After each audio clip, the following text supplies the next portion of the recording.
I really want this to end right now.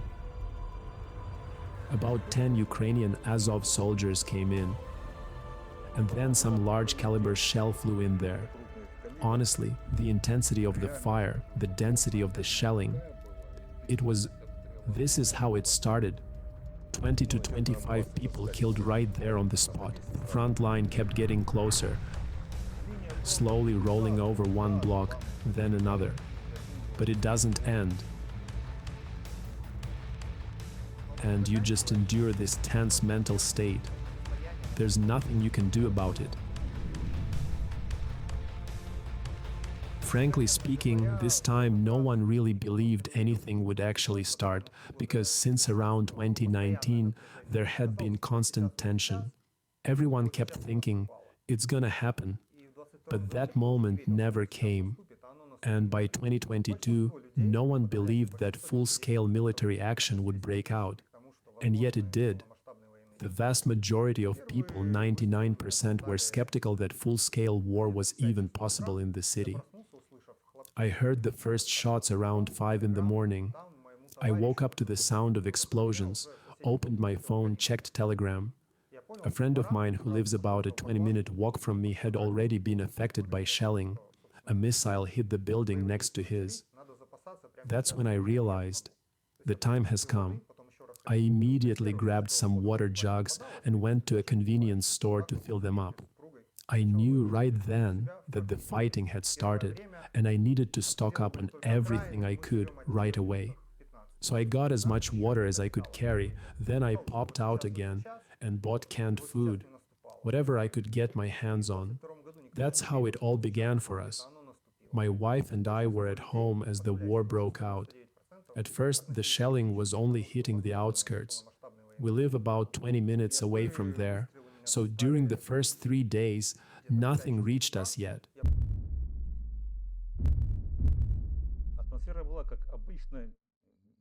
The atmosphere was like that of an ordinary peaceful city. No one could have imagined that hostilities would actually begin. Everything seemed normal. Life was peaceful. Stores were still open. There was still electricity, running water, gas, heating. Everything was functioning. And then, on March 2nd, the first strikes hit our neighborhood, the stadium district where we lived. That same day, the water, gas, heating, and electricity were all cut off. That very day, we all moved into the basements because the shelling had begun and homes were getting hit. It became too dangerous to be outside. All the residents took shelter underground. What is a basement in a 5-story Khrushchevka? It's basically just a tangle of pipes, sewer lines, about 1.5 meters high. An adult can't even stand up straight in there. And there was this layer of fiberglass insulation. People brought blankets and whatever they could from their apartments, made sleeping spots out of it all, brought the essentials. Basically, we lived in the basement. We would go up to the apartments between shellings. Whenever things calmed down a little, we'd dash upstairs, grab what we could, and hurry back down. That's how we stayed in the basement from March 2nd until March 20th. Before the war, there were 48 apartment buildings here, mostly 5-story buildings, but there were some 9-story ones too. Now, all of them have been demolished because they were beyond repair. The damage was too critical. Only the frame of one store remains. It was called the Mariupol store, and next to it an old cafe building also survived, not yet demolished. The first strike on the building hit the electrical substation. A direct hit. The power went out immediately, and you know, if there is no electricity, that's already a serious problem. Water supply had already been cut off by that point, about 3 or 4 days after the fighting began. Gas supply lasted the longest. That's when we really started to grasp that full-scale military action had begun, and we needed to stock up on food. Somehow. There were still some stores open. In certain areas it was still relatively calm. Well, relatively. This was around February 28th. At that time, the Silpo supermarket was full of people, adults and children. Everything was still functioning, and people were urgently buying up food. Then Azov fighters came in, probably around 10 of them. Silpo was a large supermarket. There were probably up to 2,000 people inside. The lines at the checkout counters were insane. Then Azov soldiers came in and told the security guards to clear everyone out. The security were like, "But how? Just look at how many people there are." The security said it was impossible. There were simply too many people. They were like, "If we try to force everyone out, we'll just get trampled." So here's what the Azov soldiers did. In that same complex, the one that's now been rebuilt, they brought in 2 artillery pieces and started firing them. At that point, there were still no active battles happening inside the city itself. Of course, people panicked. Everyone began rushing out of the supermarket in a hurry. My neighbor and I managed to grab a few things and get out just in time. And I said, "That's it. The real fighting is starting now." It was clear. Once they rolled out artillery and opened fire, it was serious.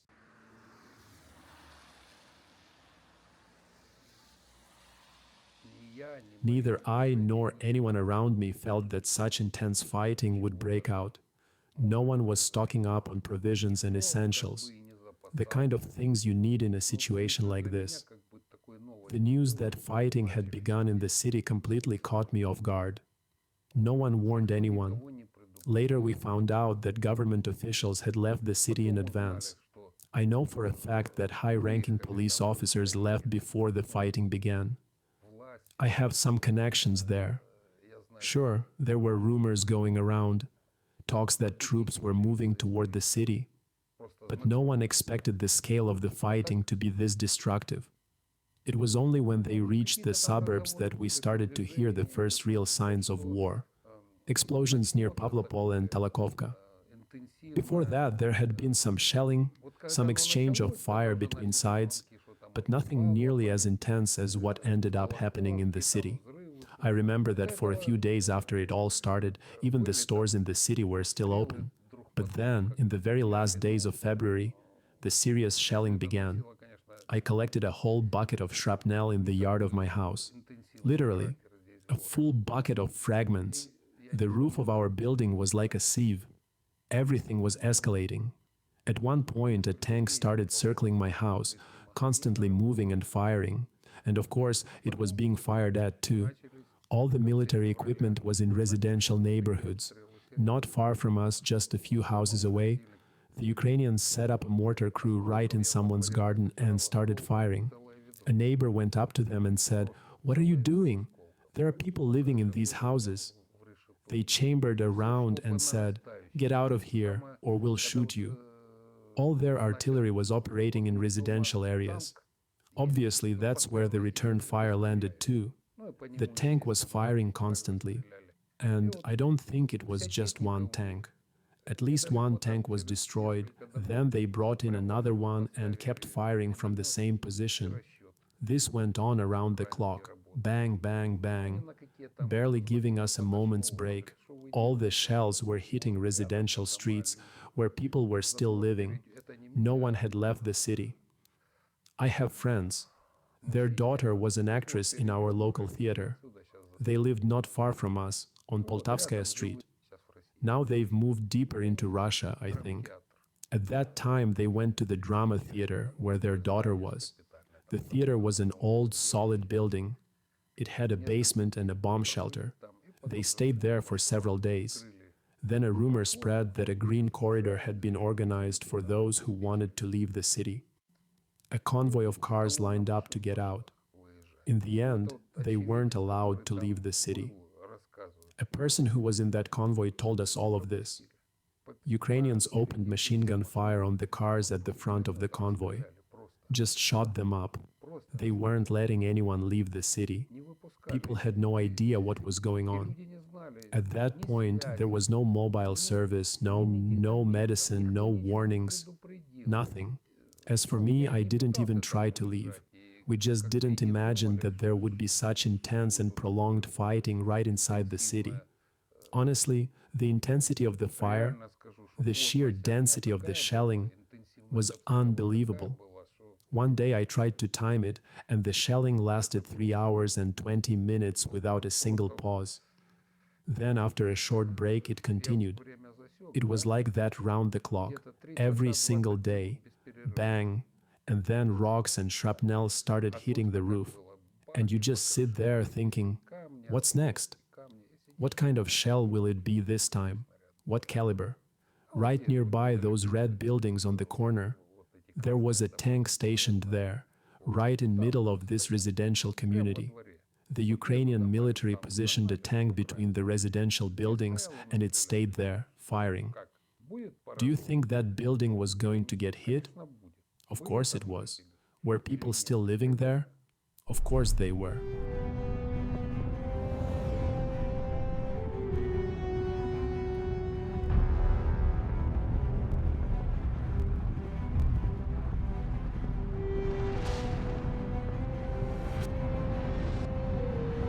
I got seriously sick with COVID. I had bilateral pneumonia in early February, spent 2 weeks in the hospital in the Mariupol district. And about 3 or 4 days before everything started, I was discharged and went to the village of Urzów just to rest and recover. My wife and I have a house there. And that's exactly when the fighting began. It's like God pulled me out of the city just in time. I was extremely weak, very sick. Thank God I got out of the hospital before the hostilities began. The Russian army was coming up from Crimea. They passed through us, through the village of Urzów. We were the first to see them. We were already liberated. Russian columns moved through our area. They stayed in the groves, camped out there, hid their equipment. We saw Ukrainian planes bombing the road, apparently to slow down the Russian advance. It was all clearly visible. That was the first time I ever saw a plane actually drop bombs. You could see the cluster munitions, the bombs falling. They were landing on the road about 3 kilometers away. Maybe the pilots were afraid to fly closer to the Russian forces and risk getting shot down, so they just dumped the bombs. I can't say for sure, but the bombs were definitely hitting the road. Then at night, a Russian column passed through and camped out in the fields. Between Urzów and Mangush, Ukrainian forces had blown up bridges, mined the roads, and were hiding in the tree lines, waiting to ambush anyone who moved through. They opened fire. Even civilian vehicles were shot at. And the Russians who went in without proper scouting got hit too. But by then, we had already been liberated. I was able to get in touch with my sons. They knew that Ukraine was organizing defense lines here in Mariupol. We knew there would be battles in Mariupol.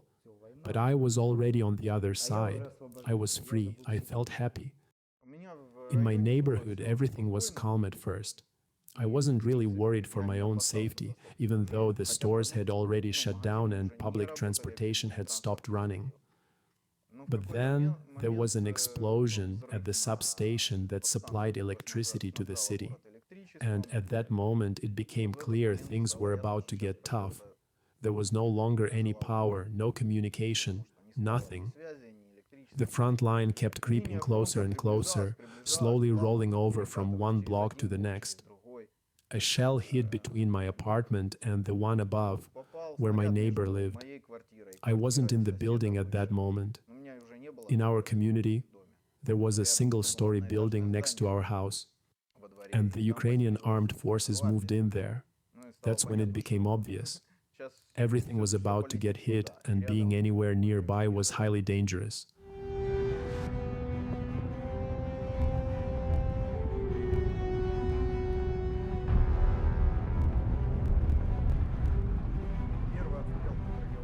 The first shelling I actually saw with my own eyes was when a friend came over. I think it was the 26th. By that time, the power was already out at his place, but we still electricity in our community. He came to charge his power bank. We were standing by the window, and we just saw a full salvo from a Grad MLRS fly straight into the sea. My apartment has a sea view, The rockets landed about 300, maybe 500 meters from the shore. Basically, it made no sense. There was nothing out there. And yet a whole volley was launched in that direction. That's when it clicked in our heads. Artillery accuracy wasn't reliable, to put it mildly. It really shook us, because up to that point, we were hoping to get through the battle with minimal losses. We had been following this conflict, this war, since 2014. We thought we understood it, thought we knew what could happen. We even tried to prepare mentally for worst-case scenarios. We thought we would probably be spared, but it turned out that wasn't the case at all. Around the 28th or 29th, I don't remember the exact date, rocket salvos started falling directly around apartment building, all over the neighborhood. Shelling began from howitzers and all kinds of other weapons, basically everything that could reach us. That's when we, along with most of our neighbors, started going down into the basements of the panel apartment blocks. But it's important to understand, these weren't bomb shelters. They were just technical utility floors. Still, since there was no electrical wiring down there, they felt relatively safe. There were heating pipelines, other utilities, and that's where we settled. But emotionally, it's incredibly hard to endure shelling. When windows are shattering and everything's shaking, all you want is for it to stop right that very moment. But it doesn't stop, and you just have to endure it. It puts you in an extremely tense psychological state, and there's absolutely nothing you can do. You just have to ride it out. The worst moment for me and my wife was when we had to sit through a shelling in the stairwell on our floor. But our cat was still inside the apartment. Once the shelling let up, I rushed in, ran straight to the bathroom to grab the cat. My wife followed me into the apartment. At that exact moment, another barrage started. Shells were falling just outside the building, blowing up garages and nearby houses. Shrapnel came flying into the apartment, along with rocks, chunks of concrete the size of a fist, torn from nearby buildings. One shard slammed into the wall right in front of my wife's face. She fell back into the hallway, totally shocked. I grabbed the cat, jumped out to her, trying to calm her down. She was having a panic attack. She had just come within inches of being killed. Same with me. I experienced it too, but I wasn't even shaken anymore once I saw her reaction. I just quietly followed her out, and that was it. That was probably the hardest moment, the one after which we realized we couldn't go back to the apartment anymore. We had to stay permanently down on the basement floor. Every day, 10 to 15 MLRS rocket salvos were falling steadily on our neighborhood. Some hit our building, some hit the roof. But those MLRS rockets weren't causing critical structural damage, so the building was still holding up. The roof got pierced in places, some panels took hits, but overall it was still livable. So at that point, being in the basement felt relatively safe.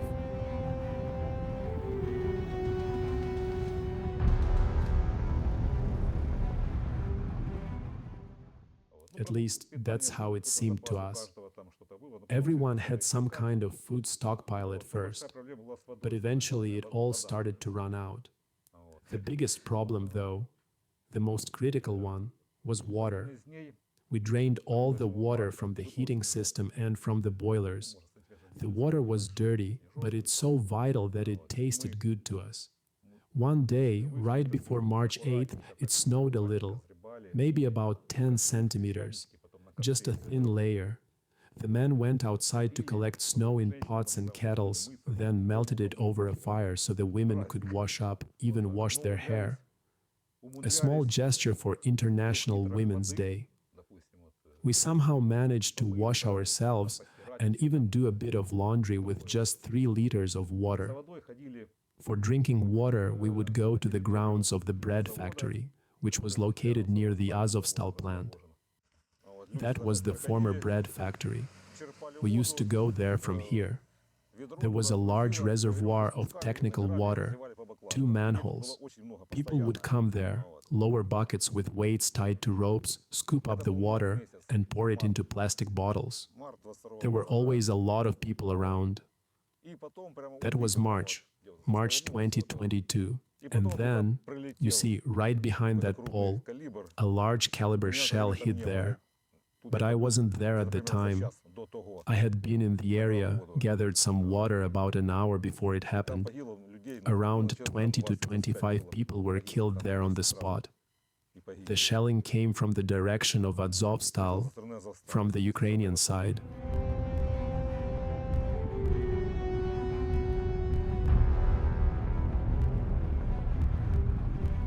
There were times when we weren't afraid of anything anymore. The nervous system was just completely wrecked. I'd sit somewhere near a garage, with shrapnel flying around, explosions going off, and think, whatever happens, happens. But then it hits you. Hold on, what about my loved ones? What would they do without me? Another thing, I would go out to fetch water, get caught in shelling, find some cover. Then I look back toward home, where I just came from, and that area is being shelled too.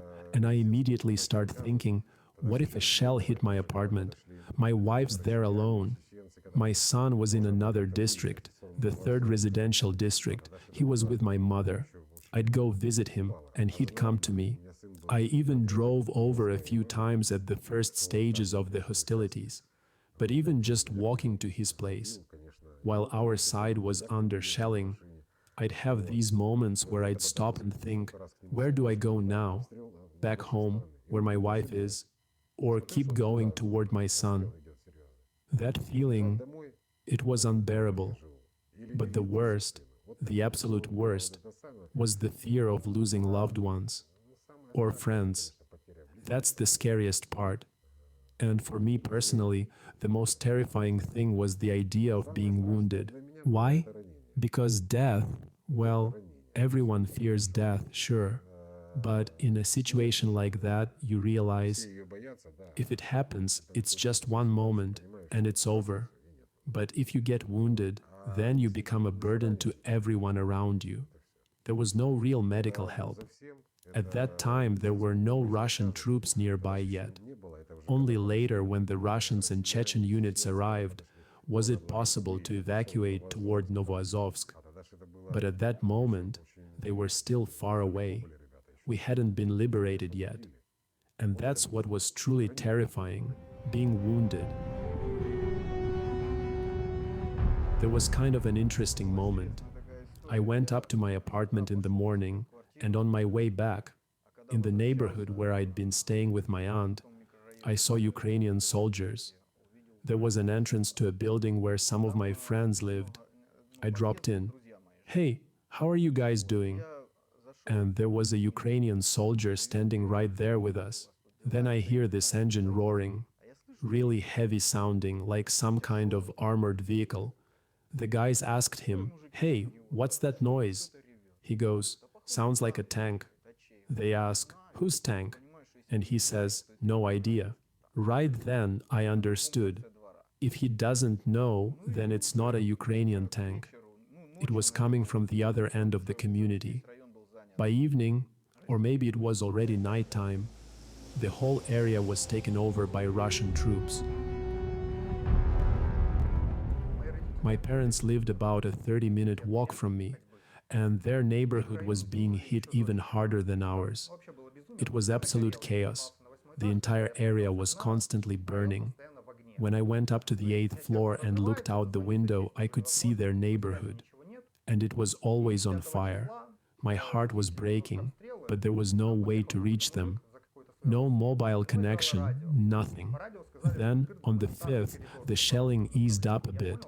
Some guy pulled up to our area, looking for a relative, and he had the radio on. The radio said a humanitarian corridor was open, heading towards Zaporizhzhia. I knew right away, this was our chance. There wouldn't be a better one. I had to get to my parents. I was going out of my mind not knowing what had happened to them. I grabbed my backpack and ran across the entire district. Took me about 15 minutes, running past burned-out cars, destroyed apartment blocks. Everything was on fire. What shocked me most were the cars riddled with bullets at the intersections, completely shredded by small arms fire. You could even see dead people still inside them. I ran past all of that, praying as I got close to my parents' house that it would still be standing. I thought, if the roof's intact, then maybe they're still alive. And when I saw the roof, it was still there. There were chunks of metal and rebar sticking out of it, but it was still in one piece. I thought, thank God. As I ran up to the fence, mortars started landing nearby. Not too close, maybe 70 meters, but close enough to scare the hell out of me. I started banging on the fence, shouting for my parents to open up. They came out and just stared at me. They couldn't believe I was actually standing there. They were in shock, just staring. I was yelling at them to open the door. They just kept standing there. I started shouting at them, swearing, "Open the door! I'm going to get killed out here." Finally, they opened up. I rushed in and told them, "There's a humanitarian corridor. We have to leave." We had relatives living not far from the city, in a village in the direction of Zaporizhia. My grandparents. I decided we'd go there while we still could. My parents threw a few things into the car in a hurry. They didn't even take the documents or anything important, just whatever came to mind. They were in a total state of shock. They'd been sitting in that basement non-stop, unable to come out because their area was being hit far harder than ours. We later found out why. They lived near an abandoned industrial zone which apparently Ukrainian artillery crews had been using. That's what made it so intense. We packed quickly, jumped in the car, picked up my wife from the city center, and then I made the biggest mistake of my life, one I still can't forgive myself for. I decided to leave our cat, my cat, who was staying with the neighbor. He was old, sick, and skittish, and I thought he'd be safer in the apartment with the neighbor than traveling with us. But as it turned out, that wasn't the case.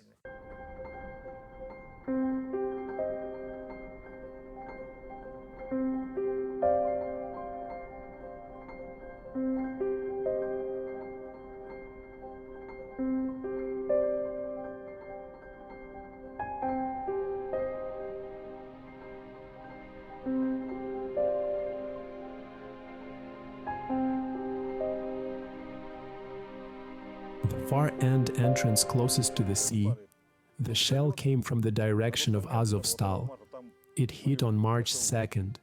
At that time, the Ukrainian armed forces were there. There were no DPR military units or Russians in this area, only civilians. But the shelling happened anyway. It started on March 2nd and continued throughout March and April. There were active battles here. We left on March 20th, crossed Azovstal Street, and there was a battle going on right there. Ukrainian forces on one side, Russian forces on the other. We crossed the intersection like this and made it over toward the square. And from there, everyone scattered wherever they could. There were safer places beyond that point. People were abandoned to their fate.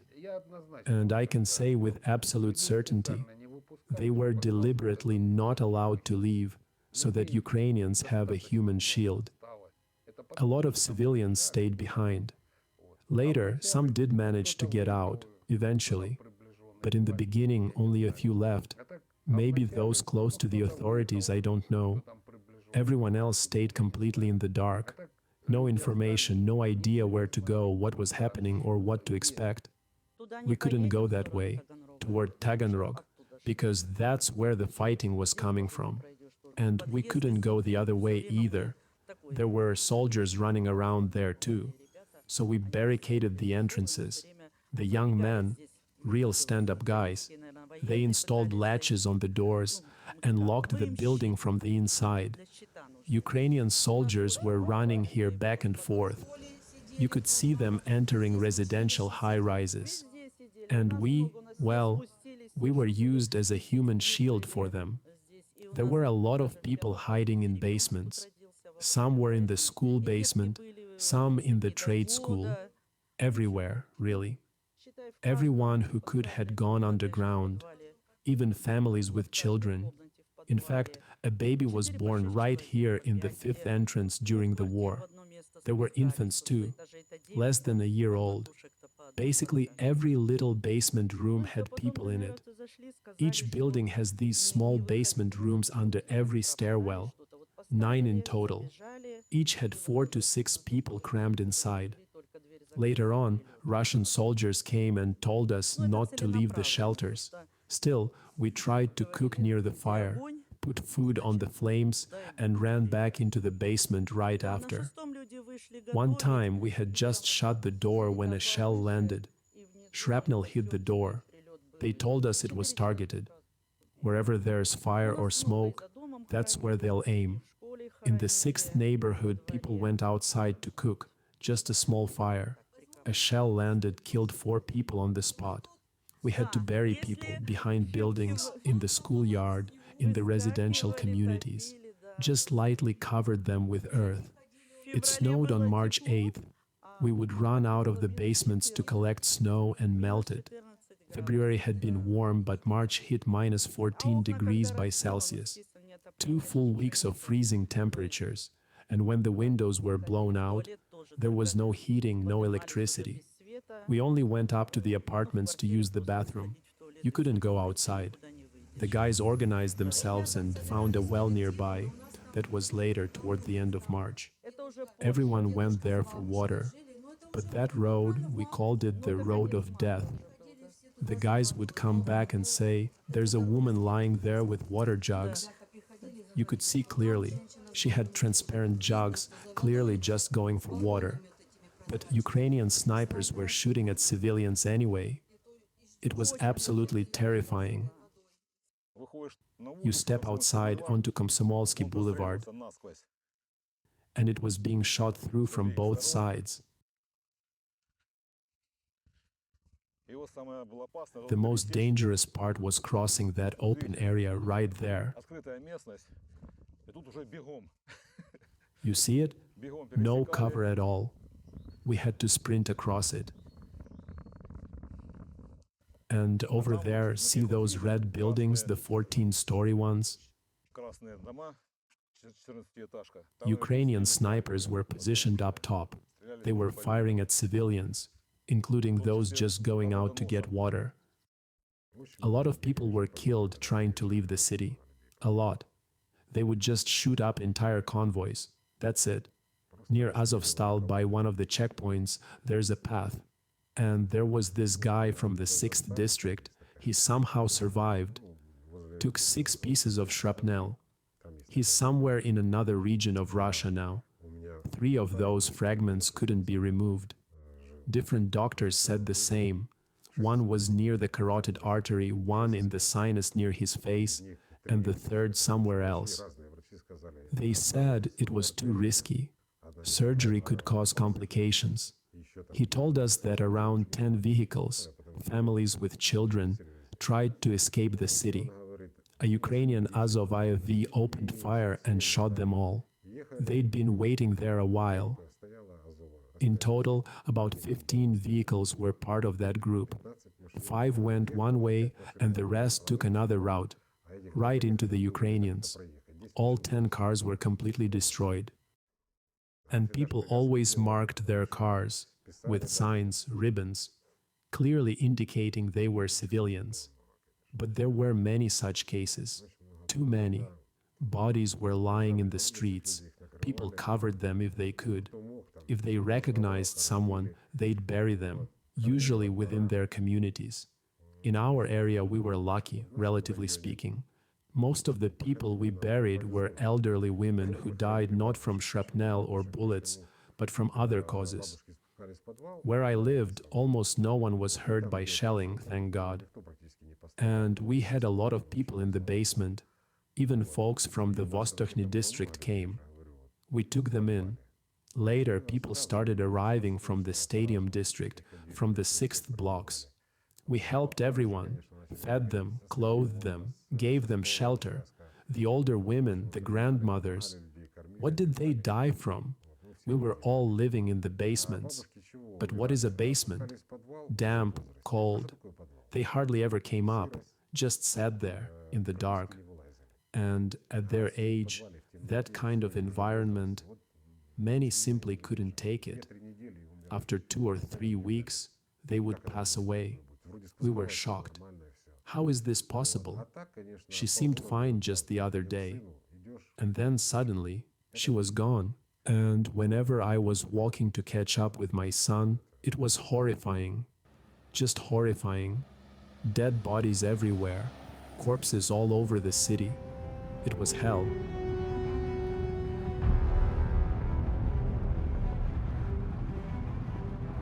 We drove into the city center, passed by Azovstal. Back then it was still possible to get through. It was around 11 in the morning. Later, I found out that by the afternoon Ukrainians blocked this road too. So we managed to get from the left bank to the city center. But those who came after us were turned back. When we arrived downtown, I was stunned. After being pounded into the Stone Age for 5 days, I couldn't believe what I was seeing. There was no heavy fighting in the center yet. People were walking around, still trying to pay for things with money. Some shops were even intact, and a few had sellers still working. It felt insane, just pure madness, to see that after what we had just gone through in our neighborhood. It was like another world. But the moment we tried to leave through the so-called green corridor, we realized there was no corridor. Fighting was still happening on the outskirts, and no one was being let out. Thankfully, my parents worked for a company whose office was in the basement of a 5-story building in the city center. We sheltered there. There was no going back, so we stayed in that office. It was safe. Not just a technical basement, but a real underground facility with proper rooms. It felt like an actual bomb shelter. People who lived in the apartments above were still staying in their homes. Everything was relatively calm at that point. Nothing had hit their building yet. That right there, it's a perfect example of how people don't believe it's real until it reaches them. As long as your neighbor is the one burning and not you, you convince yourself it won't touch you. We already knew it would reach us too, which is why we didn't wander around. We hid the car in a spot where it wouldn't get hit by shrapnel. We went to a store, bought whatever we could get, and got ready. We stayed in the basement, and eventually more people started arriving. Co-workers from my parents' company, their friends from the outskirts who had also been bombed. They came looking for somewhere safer. The next day, shelling started in the city center too. And the most horrifying moment I remember, the worst of all, was after an MLRS strike. On the 3rd or 4th floor, right above where we were sheltering, an elderly woman was literally torn in half. She had been in the kitchen cooking something. Her grandson saw it happen with his own eyes. He was partially concussed, lost his hearing. He just ran outside straight into the shelling. The men caught him and dragged him back into the basement. He wasn't screaming, just completely in shock, staring into space, deaf. Eventually he came around. Someone poured him a glass of wine to calm him down. For some reason, that felt like the right thing to do. No one really knew what to do with him. He had been living with his grandmother, from what we knew. She was gone. We didn't know if he had any other family. He couldn't say anything. About 25-30 minutes later, his mother came. She had been out getting water with some neighbors. At the entrance, someone told her the news. "Your mother is gone. Your son is safe. Go downstairs to get him." She came down in tears, in shock. And then, that boy, his face changed completely when he saw her. He turned to her and said, "Mom, I'll get through this. And you'll get through this. It's going to be okay." We were speechless. He was around 8 years old. And yet, in that moment, when his mother was having a breakdown, he was the one who pulled her together. He turned to her and said exactly what needed to be said. Not every grown man could do that. But this 80-year-old boy did.